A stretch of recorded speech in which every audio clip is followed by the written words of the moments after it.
Apat na hinihinalang sangkot sa iligal na droga ang naaresto sa isang matagumpay na bypass operation ng Iloilo City Police Office, kung saan nakumpiska ang mahigit 700,000 pisong halaga ng hinihinalang shabu. Magbabalita dyan si Patrolwoman Andrea Dominic de Palubos.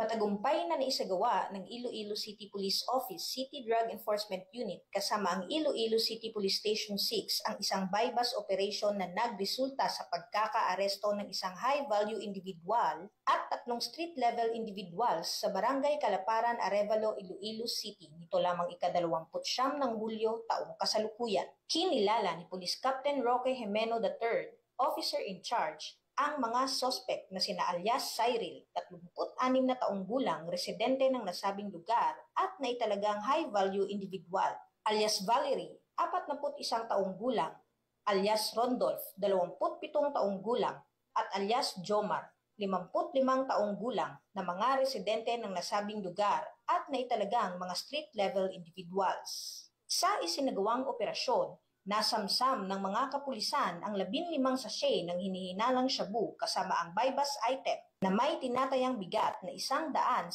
gramo at may standard drug price na 748,000 piso. Kasalukuyang nasa kustudiya na ng pulisya ang mga naarestong sospek para sa tamang disposisyon at haharap sa kasong paglabag sa RA 9165 o ang Comprehensive Dangerous Drugs Act of 2002. Ang matagumpay na operasyon na ito ay sumasalamin sa walang humpay na dedikasyon ng Police Regional Office 6 sa kanilang layunin na wakasan ang kalakalan ng iligal na droga, protektahan ang kinabukasan ng bawat Pilipino, at tiyaking nananaig ang kapayapaan, kaayusan at kaligtasan sa bawat sulok ng ating bansa.